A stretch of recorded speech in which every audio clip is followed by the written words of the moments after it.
Atong nga hinabion si Attorney Glensong, kabahin niya sa nindot balita para sa mga supporters, o not only para sa mga supporters, pero appeal ng mga Pilipinos ani mahinangop yun. Ako unahon. Attorney Glenn, good morning na. Yes sir, maayong buntag sa imuha o sa imong mga staff din ha, sa mga suking tigterminaw sa DYKC, maayong buntag sa inyong tanan. Appeal na yun ang mga tuas gawas nasod, Attorney Glenn, kay naka-live streaming ta. Sir, nag-monitor man ko, oo. Ako na siyang ingis. I see. Sir, doon ay, unahon ko ni, dili lang ni sa mga dumadapig ni kanhi Presidente Digong, ni Vice President Sara, kundi sa tanang mga Pilipinos, including yun, si Senador Bato de la Rosa na ini. Niingon kagahapon ang US Secretary of State nga si Marco Rubio, pinaagi po sa pamahayag ni US President Donald Trump ka ang International Criminal Court false authority kuno ni di na angay ning suportaan sa mga nasod nga sakop ni ini kay makaguba kuno ni sa mga soberenya not only sa Amerika o sa tibuok mga nasod nga sakop ni ini. Attorney Glenn, unsay inyohang reaksyon ani kiningon ang Malacanang nga di kuno manghilabot si bangag aning mga pamahayag sa Amerika kay dili kuno nato kontrolado ang ilahang mga policy, sir. Oh, actually, sir, I'll just answer you in Tagalog. Yeah, go ahead, sir. Go ahead. Kasama na hindi nakakaintindi ng Cebuano. Anyway, most of our Cebuano fellows, they understand Tagalog. Yes, sir. I understand, naintindihan ko yung where the United States President is coming from. Para kasi sa kanila, yung ICC interferes with their exercise of law enforcement and sovereignty, di ba? Ito naman kasing Amerikano, pakialamero. Pero, well, wala tayong magagawa if they will frame an issue as national security sa kanila. Like in the case of Iran. That's an international, that's a national security issue for the United States. Kasi naman, yung mga Iranians dati, nung revolution, si Ayatollah Ruhollah Khomeini, hindi si Khamenei, si Khomeini, yung una. Yung una, oo. Ruhollah Khomeini yun. Ito si 1979 ba, Attorney Glenn? If I'm correct? Di ba, they were chanting death to America. They even took over the embassy ng Americans and then the hostage. Kaya nga natalo si Carter, di ba? Yeah, Jimmy Carter. So, para sa Amerika, well, I understand them na pag kinasuhan nila yung mga sundalo ng ICC, that's interference on from their viewpoint. So, ngayon, ang bigger question is, anong gagawin ni Mr. Bangag? Nice. That's a bigger question kasi, well, Secretary Rubio, sinabi niya na they will actively campaign to demolish and dismantle the ICC step by step. And that's very good news for us who believed in President Rodrigo Duterte. So ngayon, siguro mayroon niyang mga akibat na sanctions kung hindi ka susunod sa gusto ng mga Amerikano. Ito si Marcos, si Bangag, please understand me, sir, mga kababayan. Yeah. Go ahead lang, sir. I will never address him as president. To my mind, my natural mind and my legal mind, hindi yan totoong pangulo. Kasi nga, tulad na ng sinabi ko, dinaya niya yung halalan noong 2022. Dinagdagan yung boto niya. Ang nagdagdag, ang bawas sa iba. Kasi hindi ka naman pwede mag-produce ng boto. Otherwise, kung mag-produce ka lang ng boto, magdagdag ka lang ng magdagdag, ilalagpas ka sa total number of registered voters. So kung nagdagdag ka ng boto sa'yo, para sa'yo, Mr. Marcos, nagbawas ka ng ibang kandidato. That's plain and simple, dagdag bawas yan. And I stand by my allegations, nasa sworn statement ko yan. Pinanimpaan ko yung aligasyon ko lamang kay Marcos at hindi naman sinagot nila. Until now, sir, wag sila mutubag bitaw ginanang imong allegations? No, they never. Ang kanilang ano, sir, mga kababayan, Kung nakita nyo, meron nga vlogger dyan na, famous vlogger na inaresto, di ba, sa hotel. Ah, yung sinabi niya- peanut. Yung mo ba? Sinabi niya, kaibigan ko rin yun eh. Sinabi niya, bakit ako ang ina-aresto niyo? Si Genchong ang daming sinasabi, hindi niyo ina-aresto. Hindi niyo pinakasya mo. Siyempre, takot yung mag-asawa na kasuhan nila ako because yung kasalanan nila sa bayan, mabulat-lat ng gusto. So what they're going to do is ignore me. That's exactly what they are doing. For more than 2 years, mahigit na lamang taon na yung sinumpaang salaysay ko, nakatiwangwang dyan sa Facebook. Post ko, minsan tinatanggal nila. Ibinabalik ko. Because of the truth. Totoo naman ang nag-provide ng ebidensya ng dayaan, si Lisa Marcos mismo, ako mismo ang sinabihan niya. Kumbaga, kung iupo mo ako dyan sa witness stand, personal knowledge ko yun. Sir, ganito lang, Attorney Glenn, being a former congressman, kung ila kang ikiha, duha lang akong pagsabot, posibleng mubuto ang dugay na kayong bumubutong hubag against the president. Ikaduha, basin on niya og ang kumilik ma-appeal sa imong mga pasangil because ang mukanda kong election is kumilik. Yes. Actually, hinahanan ko yung mag-asawa na yan eh. Kasi wala ako. Because I will take it as the best opportunity for me na ibulat-lat lahat ng Pastilan. sila. Because alam nila na may kasalanan sila sa bayan. Alam nila na kaya nila yung eleksyon. At alam nilang alam ko yun. Thank you. Kaya, forgive me, sa bayan, hindi ko talaga tatawagin yung presidente. Bangag na lang. Because Bangag. that's more factual. Mas Oo. fit kayo o niya murag dapat Actual. po sa iya. Oo. Factual talaga. Hindi typographical error. Darating tayo sa mamaya. So, ito ngayon ang problema ni Bangag. Pwede natin i-highlight yan kay President Trump eh. This guy, cooperating with the ICC, ayan, sinurrender niya si President Duterte na hindi man lang niya sinunod yung Rome Statute na kailangan mo munang ipresenta si President Duterte sa local court. Pero wag gid sila maminaw na sir, nagsige hinuon og ano tong Article 17 of the Republic Act 7851, I think 7851 kung ako masayop. Hindi, sundin natin yung Rome Statute kasi pinirmahan ninyo yun eh. We are also bound by that international treaty. Kung i-present mo yan sa local court, walang masama. Walang masama na i-present mo sa local court. Bakit hindi mo present? Dahil kinidnap mo, Mr. Marcos. And you cooperated more than what is required of you. So yan, pwede natin i-highlightan kay President Donald Trump na itong bangag na to, bangag na nga, tulo pa yung cooperation sa ICC. At huwag ka maniwala dyan, bangag yan eh, sinungaling yan eh. Now, sir, kaniron, pila man ka, kung doon na lang kay ideya, pila man kayo kanasod ang nag-finance aning International Criminal Court para mag-exist sila kay maton pang Presidente Donald Trump aron mabungkag na ang existence, ma-dissolve ang ICC nga fake authority, kinahanglan dili na maka mo-suporta financially ang mga nason nga sakop dinhi. But as to when dili na to mahibaw-an kung kanus mahuman ang mabungkag ang maong International Criminal Court. Yes, of course. Kung mabungkag ang ICC o ma-dissolve yung ICC, wala na silang authority to detain President Duterte. Kailangan na pauwiin yun. Sir, putlong ka, kung mapapauli si Presidente Digong tungod kay ma-dissolve, as for the sake of discussion lang, mapapauli si Presidente Digong diris Pilipinas, si Senador Bato Mugawas na pod kay karon nagpabiling nagtago-tago because doon na say pending warrant of arrest from ICC. Unsa may mahitabo sa atong Philippine government nga ila man ang gitolerate kadtong warrant of arrest ni President ni Senador Bato, ma-consider ba tong nulo na? Yes, wala na siyang visa. Kasi kung ma-dissolve yung ICC, but I doubt it na ma-dissolve yan kaagad-agad. Going to your question nga pala kanina, sir, sinong nag-finance? Mostly European countries yan. European Union and European countries ang nag-finance niyan. Yung ICC. So that's my answer to your question. But I have no idea how many countries exactly are funding them.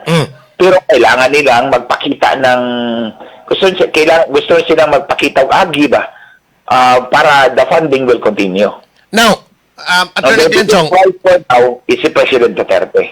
now, Attorney Glenn, kaning mahitabo, pananglitan lang, ma-dissolve karong tuiga or even in the next year, 2027, unsay paagi sa imong naibawan pinagi ng International Criminal Court kung wa na sila authority gyud, murag nabungkag na sila, si Presidente Digong kinsa may mo order to release unya papauli os Pilipinas, still the ICC pa ba? Well, it depends on how they will be dissolved. Mhm. If automatic naman yan siguro, sir, when the ICC is finally dissolved. There's no more authority or legal basis for continuing to detain President Duterte. Mm.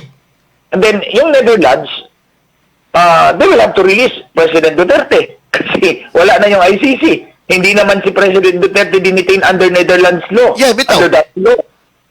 So, without legal basis, they will have to release President Duterte and all the arrest warrants they issued will be null and void. Wala nang bisa yan. Kaya kung atong basihan ang Philippine law, sigod, Attorney Glenn, di man gud maka-release ning kaning mga prison officials kung why court order. What if kung ma-dissolve na, yun, wa na sila authority, so dili kinsa lagi mo order. Palihog kong explain na Attorney Glenn. Depende yan, sir. Kung how, yun nga sabi ko kanina, depende how it is actually dissolved. Mm. So, hindi naman yung ICC, if they voluntarily dissolve, then they will issue all the necessary orders for release. I believe nga napay laing piniriso dito. Kauban ni Presidente Digong on the other Meron side. pang iba, oo, meron pang iba. Mhm. Well, it all depends on how the American government will pursue its plans. Pero alam mo naman si President Trump, pag gusto niyang gawin, gagawin talaga niya yan. Mainta ko, That mainta no. bodes well for us. Isang issue yan na pinangambahan na ngayon ni Marcos, ni Bangag, na hindi niya na-factor in because it just came out of the blue. Now, Attorney Glenn, kani nga punto, what if kung mauli gyud, assuming nga mauli si Presidente Digong Duterte next year kung ma-dissolve ang ICC, unsay epekto ani sa presidency ni Marcos o unsa ka baga sa mga Pilipino nga mohango pagbalik niya nga mo epekto in politically diha sa kahabig ni Vice President Sara o sa kang Marcos pod sa iyahang administrasyon. Well, I think that's one possibility na Marcos will be booted out of office, which I love to see.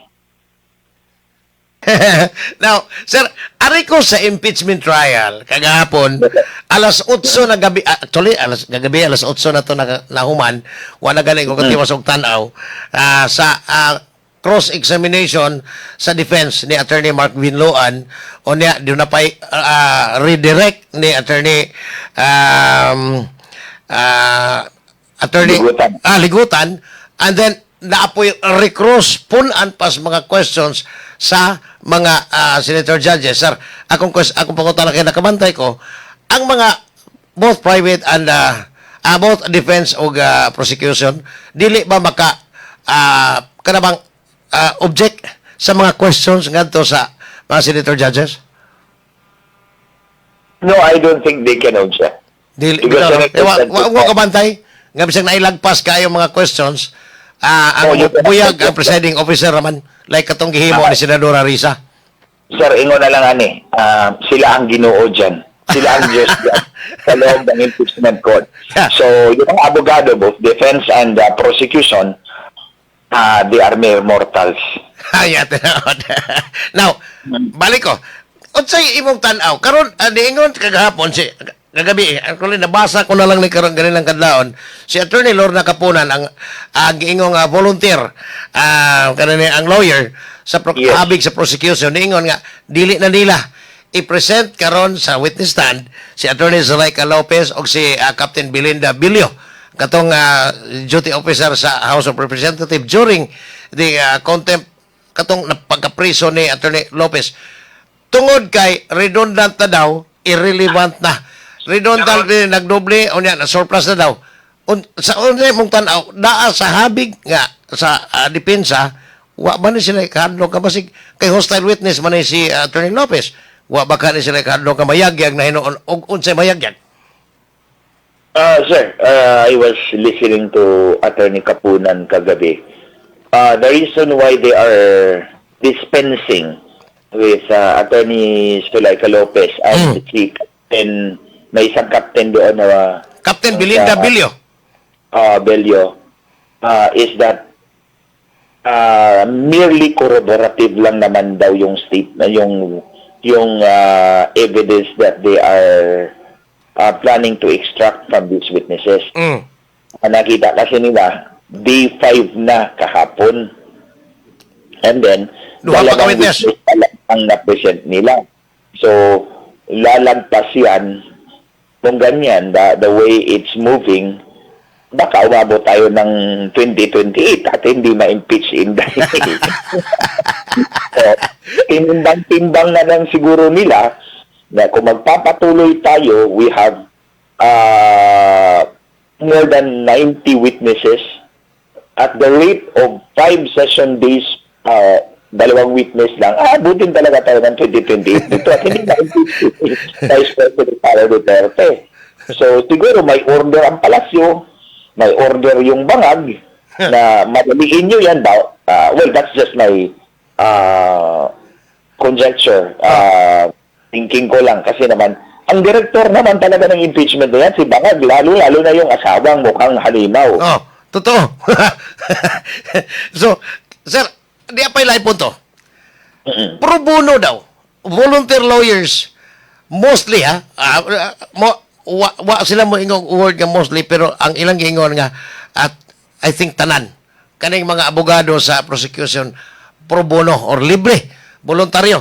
Sir, sa duha, ikaw abogado, before ka nahimong congressman, Attorney Glenn, nang laban sa ka dito sa Husgado, mo consume kag 4 to 5 hours sa pagbarog lang diha, direct examination sa imuhang kaugalingong witness.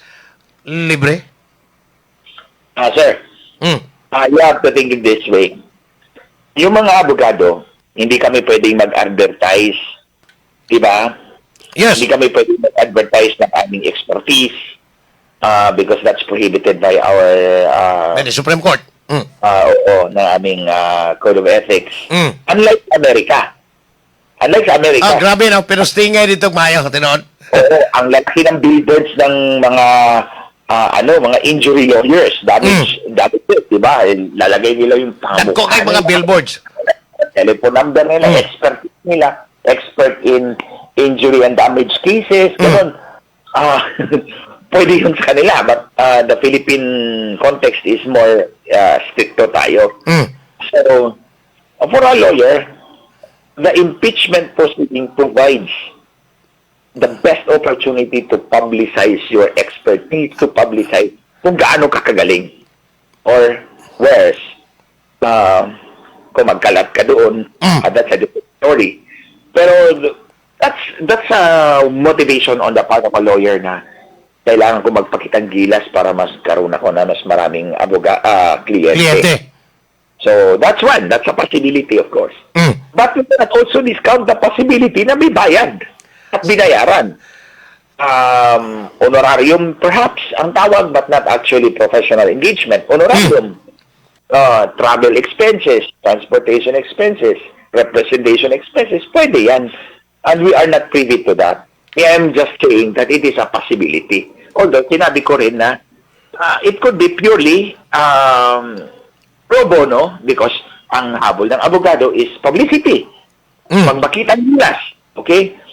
On the other hand, it does not prevent the public prosecutors, the congressman, from giving them honorarium or whatever other kind of fees you call it para meron silang at least matanggap. Nagutana ko ni mo ni Attorney Glenn because, una, daghan kayo sa kanabang mga nagtanaw sa proceeding, sa impeachment trial, sa Article 4 pa lang. Ningon sila nga, imposible o why madawat nga bayad. Regardless of kung saan klaseng bayad, nga why resibo or na-resibo because dunay intel funds ang presidente, ikaduha, pwedeng ihatod pinagis malita. Sir, ingon ana ba daw na kamong mga abogado na napapon mo na ayan ang mga thinking? Ganito na lang, sir. Yung babaeng mukhang halimaw, yung asawa ni Bangag na Bangag din, pera-pera yan. Yung utak niyan. Tandaan nyo, 6 na taon akong nagtrabaho dyan sa mag-asawang Bangag na yan. For free. Wala silang binayad sa akin kahit piso, paulit-ulit ko yung Pero sasabihin. ikaw refuse to accept the payment. They never offered, and I never billed them. Yun. Hindi naman sila nag-offer na magbayad. Hindi rin ako nag-bill sa kanila. Because, ang sa akin, that was my advocacy. Tinutulungan ko sila dahil I stand for clean, honest, credible elections. At the time, naniniwala naman talaga kung dinaya siya ni Lenny Robredo. Isa pa yung mandarayang bruha na yan. Dinaya talaga si Lenny Robredo. So, when they called me to explain to the foreign media and local media kung paano dinaya, ginawa ko yon. Wala kaming agreement about payment. And I never expected any payment because that was my advocacy. Yun yung talaga yung pinaglalaban ko. Maging malinis, malangal, mapagkatiwala ng halala natin. Dahil dyan, yan ang ugat ng lahat ng korupsyon, lahat ng flood control scam, lahat ng other scam, lahat ng problema ng bansa natin. Dyan nagsisimula sa eleksyon na dinadaya. Kasi nga, tulad na ng sinabi ko, binibenta ni Comelec at ng election provider nila ang mga election post, ang mga posisyon. Yung mayor siguro ngayon, congressman, 100 million. Kasi nga ba ibabawiin ng congressman yan sa kaba ng bayan? Kaya tingnan ninyo, yung flood control project scam na yan, that's manifestation. Yan yung manifestation ng dinadaya na eleksyon ni Comelec. O tingnan ninyo, mga kababayan, napakulong ba ako ng Comelec na yan? Hindi. Dahil alam nilang totoo ang mga sinasabi ko. Napakulong ba ako ni Smartmatic? Si Smartmatic ang nakukulong ngayon. Nakulong sa Amerika? O tingnan ninyo, ito idagdag ko, si President Donald Trump, 3 election commissioner sa Amerika tinanggal. Recently lang, hindi ko pa na-post yun. 3 election commissioner sa Amerika, yung election assistance commission yata yun. 3, tinanggal niya dahil sinertify na nila uli ang Smartmatic sa Amerika. Ang sabi ni Trump, nang bribe yan sa Pilipinas. Kung nang bribe yan sa Pilipinas, mandadaya yan sa eleksyon. Mas okay pang Amerika, dito pa napaprisohin nun. Imagine. Ito lang mga kababayan. Yan yung patunay ko sa inyo. Na totoo lahat ng sinasabi ko, binibenta yung eleksyon natin, dinadaya yung eleksyon natin. Props lang tayo doon sa araw ng halalan. Yan si George, yan yung number 1 na operator. Nakasuhan ba ako ni George? Hindi. Yung ibang critic nila, kinakasuhan nila. Ako, kinakasuhan ba nila? Hindi. So, alam nilang ko. Alam nilang may ebidensya ako laban sa kanila. At hinahamon ko nga sila, kasuhan niyo ako, tingnan natin kung sinong babagsak. Pero sir, basig na-appeal ka sa gingaw selective justice, pareha nilang tambalos-los nga until now, pirti ka, even ako diri, halos kada adlaw mangutana kung ganong wa pa man kasuhin ng silang Garjola, Edwin Garjola, tambalos-los, o niya eventually si former DPWH Secretary Manny Bundoan ilang i-discharge from plunder tungkol kay himuong state witness. Murag appeal tingali ka sa selective justice, Attorney Glenn. Siguro, yung sa kanila, selective justice to save their friends. Yung selective justice nila to save their friends. In my case, selective justice because they are afraid of me. Correct. Sinahamon ko nga sila araw-araw. Itong halimaw na Lisa Marcos na yan, sinabi ko na sa kanya, nag-live ako one time, sinabi ko, kapag kasuhan mo ako, ibubulat-lat ko talaga because that's the best opportunity for me to insert it in the public records na nandaya ka. Yan, natakot. So, sir, ang palikan ako ang impeachment, unsay possibility among the 4 articles of impeachment, karon napamanta giuna mang ang 4th article, ang 1, 2, ug 3, wa pa. Now, ang ilang gingon nga 92 days lang ang trial. Kaya baka ni Attorney Glenn i-consider nimo kamong mga abogado kay bawo mo gid mo ani from cross examination from direct to cross examination balik-balik ang pangutana kaya in 92 days. Sir, mga kababayan, yung korte nga na isa lang yung judge. It takes 5 years to 10 years to resolve that case. tingnan nyo lang yan, ha? Yung isang court na RTC or MTC, isang judge lang yan, ha? Isang judge lang magtatanong. Ito pa kaya na you have 24 minus 1, 2, 3, minus 3. 21. Ito pa kaya merong 21 na pwedeng magtanong about anything else, on any witness, on any issue. Kung yung isang judge takes 5 to 10 years, merong 21 dito, it takes us probably 100 years.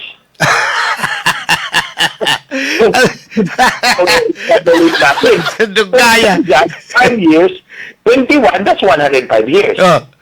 O kaya nga, sabi ko sa inyo, aabot tayo ng 2020, hindi pa matapos yan.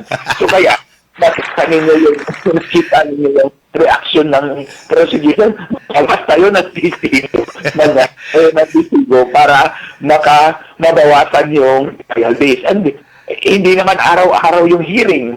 O 3 beses ng isang 3 days lang. 3 days lang. Kung mausap pa kina scheduling, after the SONA. Pero sir, mga kababayan, looking at it the other way, tandaan ninyo, lahat tayo nakatutok doon sa impeachment. Kahit ako, nanonood. Nakalimutan natin yung flood control project. Yes, the best. Kami din sa Cebu, sir, doon namin interest. Nga doon ay mga kongresistang mga priso, supposedly. But until now, wagani, ultimong hudlat na lang ni Boyeng Rimulya, until now, wagyan. Sir, tingnan ninyo mga kababayan. Ang lahat ng Pilipino doon nakatutok sa impeachment. That's the most effective distraction for Marcos. Na hindi na mapag-usapan yung flood control scam because ultimately he will be responsible for all of it. Tingnan ninyo. Kung si Marcos hindi ang mastermind, kung hindi siyang mastermind, hinabol na niya lahat yan. Hinabol na niya lahat yung mga congressman na kumita ng husto dyan. Si Arnie Teves na napahuli talaga nila. Bakit si Saldico hindi? Si Marcolita. Hindi, bakit yan? Oh. Si Teves, inano talaga nila, hinanapan talaga nilang paraan na makuha nila. Makuha nila, yes. Renesyo nila ng gusto yung East Timorese government. Ito ngayon, bakit si Saldico hindi nila Ikalimtan na po. Gikalimtan na sad. It's because mas marami. Totoo yung sinabi ni Saldico. Takot si Marcos dyan. So, ibig, bot pasabot at Attorney Glenn. Tama si Manong Chavit na si Marcos talaga ang mastermind dyan. And that's what I also firmly believe. Given the fact na yung babae niyang hasawa na mukhang halimaw, mukhang pera. No, sir, given the situation nga, karon wa na mo kalimtan ni Saldico, unsay mahitabo, if ever, nga, dili gud ma-impeach si Vice President Sara. O niya, mudaog, pagka-presidente, assuming, Sara, for the sake of discussion lang para sa mga dumadapig po, mudaog pagka-presidente in 2028, kung ikaw, sir, Attorney Glenn Song, former congressman, unsay imong unahon pagpagukod sa gobyerno nga kaming mga Sugboano nagkinahanglan pud ming naapoy sample diri from Cebu nga mapriso. On your own, sir. Hindi lang, sir. Hindi lang sample from Cebu. It must be a sample all over the country.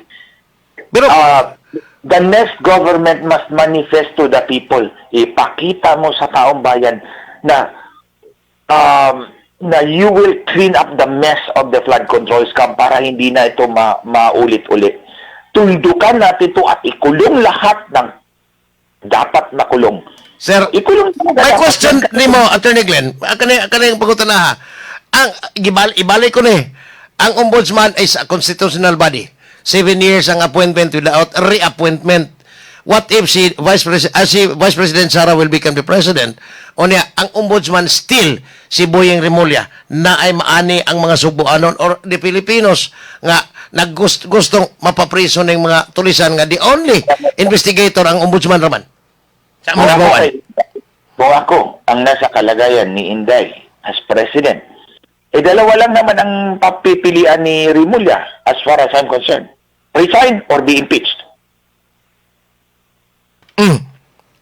O yun, kung ako ang presidente, yan ang i-offer ko sa kanya, mag-resign ka or i-impeach kita.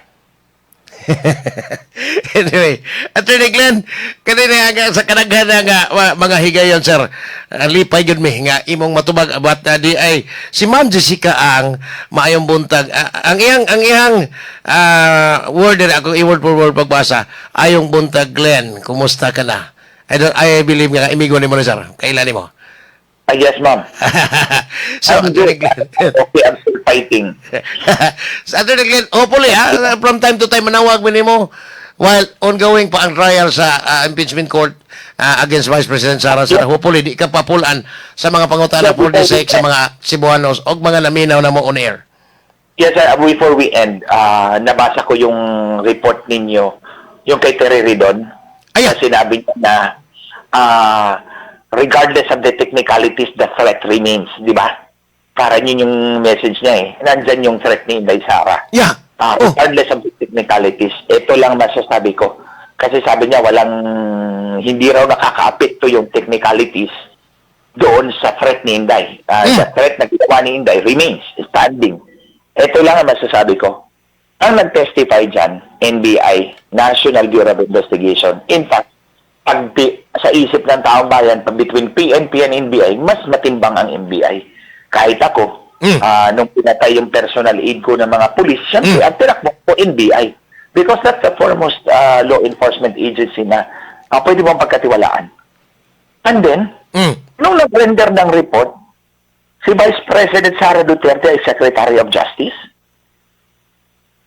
Anong tinanong siya, ano ito? Ang sabi ng agent, itong director na to, si Loto.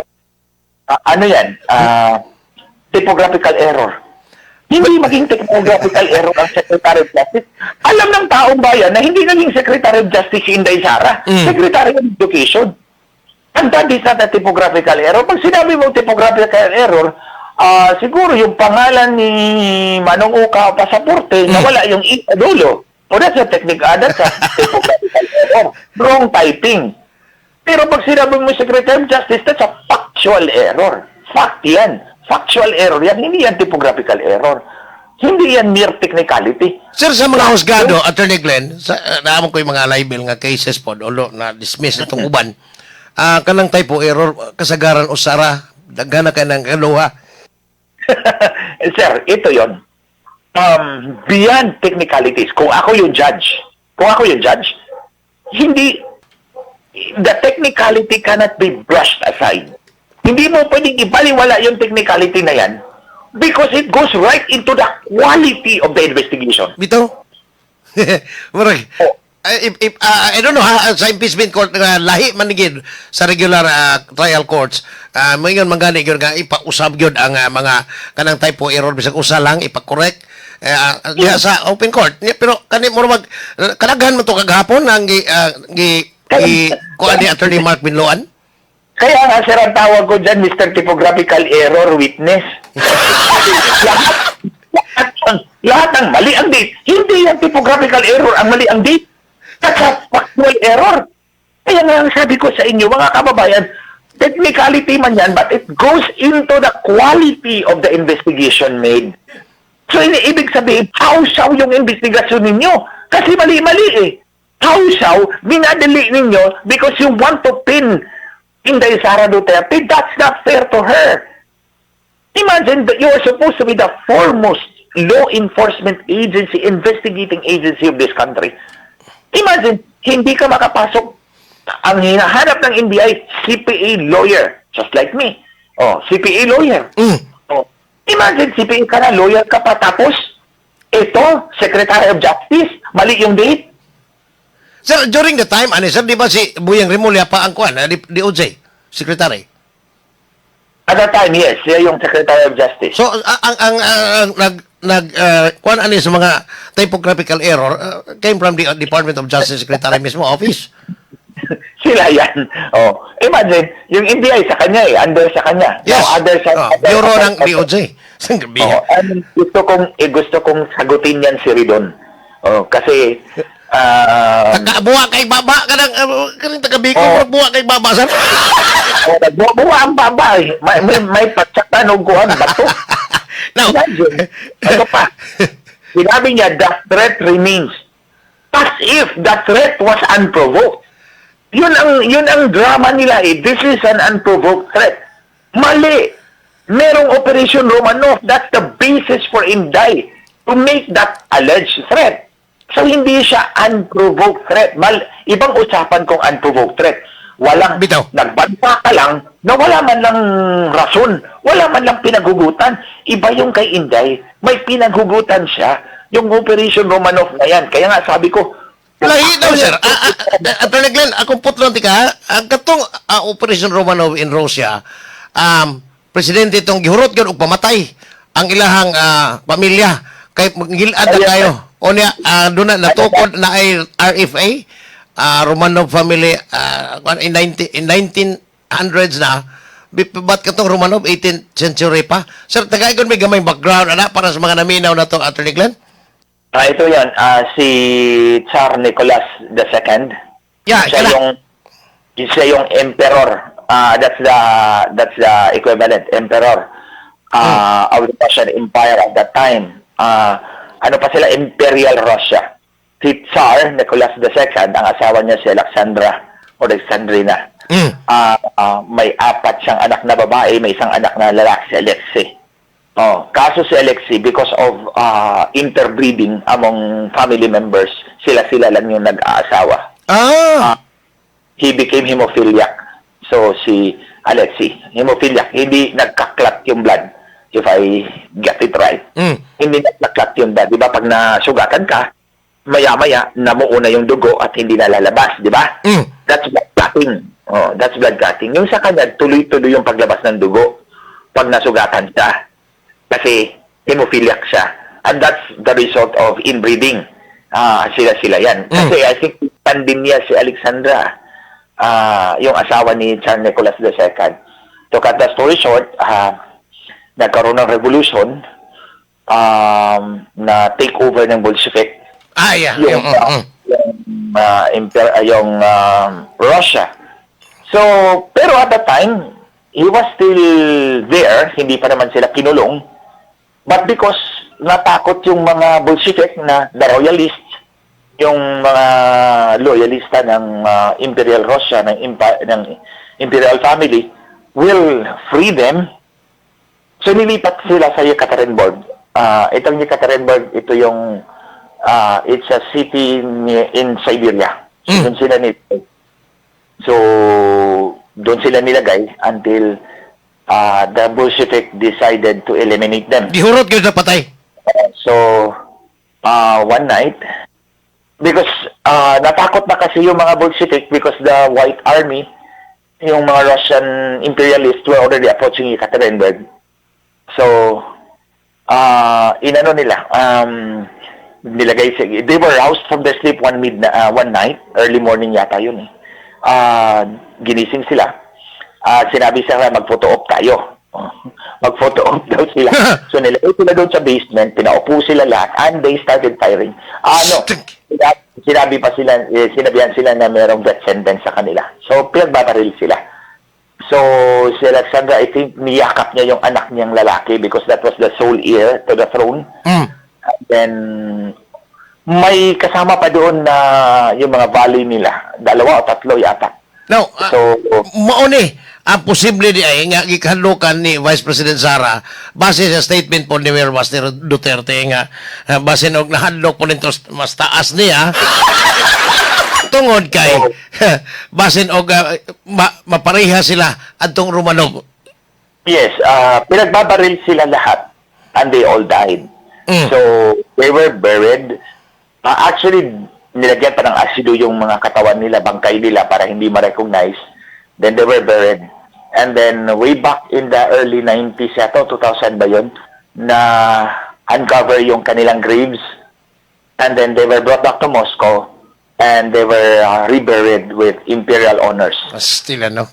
So, silang lahat. Pero merong isa yan, babae, na next to Alexei na merong conspiracy theory na hindi siya namatay. So merong nagpanggap niyan somewhere in Europe na siya yun. I forgot the name. I forgot the name of that princess. Nagpanggap na siya yun, na hindi siya napatay. But the truth is, all of them were killed. Napatay talaga lahat yung members ng Romanov. Attorney Glenn, sa di pati kabuhian day mga komento. Kanilang tulo kay murag mao ni duol gyud duol kayo sa mga istoryahan na to on air karon. Matud pa ni Ludwig Umiga to recall sa imong interview with former Congressman Jing Paras previously nga niingon siya unsaon nila pag-impeach si Vice President Sara nga pagsugod pa lang sa ilang filing sayop na daan just sharing daw. Matud pa niya di pa yung sumpay ingon siya nga sakto gina si Attorney Glenn Chong nahanaw sama sa bangaw ang flood control investigation. Di po yung usa ako ning batchmate si Engineer Chris Labiaga ningon siya maniobra na ni Boyeng Rimulya. Grabe ang sindikato sa gobyerno karon na aghapon na sa kinutub na doon aghapon ay kinutuban sir. As to the question of na ay kinutuban when? That's a big question of when it will happen. It's not a question of if. Hindi yan if, but it's a question of when. Because all good things, as far as they are concerned, all good things will come to an end. At tinagnan salamat sa time gid ha. O niya, hopefully di kapulan sa among mga para po di benefit sa among mga tigpamilaw nga Yes, sir. dinis mga Bisaya at Tagalog ug sa abroad. Oh, yes, sir. I will always make myself available to you and to your listeners and share what I can. Basta tandaan natin, mga kababayan, na distracted tayo doon sa flood control scam. Balik natin yun. Balik natin yung narrative na yun. Let's continue to demand for accountability. Di pa yung sasalay, pahabol. Si Attorney Glenn Chong hinaut sa sunod election, mag-senador, mo support yun mi, tanan, ha? Amping kanunay, Attorney Glenn, ikanis akong barkada, sa Bayigan. Ako lang tubagon kadali. This, I can assure you, marami naman nagtatanong sa akin kung tatakbo ako. I will not actively prepare. I will not actively court your votes because if that office is intended for me or whatever other office intended for me, it will come to me. And I will serve you the best way I can. Like the way I did noon sa Biliran. Hindi ko naman binalak na mag-congressman ako eh. Bitaw. I would have preferred my private life. Walang gulo sa buhay. Hindi ko kailangang maggagay ng security. Hindi ko kailangan sumakay ng armored car to protect my life. But things happened. Hindi ako nag-prepare. And then dumating yung pinatay yung former governor namin, si Danilo Purilla, dyan sa Cebu. Yung binaril sa likod ng ulo niya. Nalimot ko. O sa galit des barko? Sir? Nakalimutan ko yung barko. It was a Sulpicio. Sulpicio yun eh. Cebu Princess. Pagkanaog man to? Cebu Princess. Cebu Yes. Princess yun. Cebu Princess, Sulpicio. Nung bumaba siya ng barko, binaril sa likod ng ulo. Likod? Then, yung asawa kasi nakatawag na ng pulis eh, kasi nakita na niya yung assassin sa loob ng barko eh. So, yung pulis nandun na sa baba ng hagdanan. So, pagtakbo niya, nahuli siya ng mga pulis. So, it turned out na bodyguard siya ni Espina. And then, walang lumaban para sa kanya. I was the only one who came out for him. That was 2007, Attorney Glenn? Yes, 2006. September 6, 2006 yata yun nangyari. So, 3 September,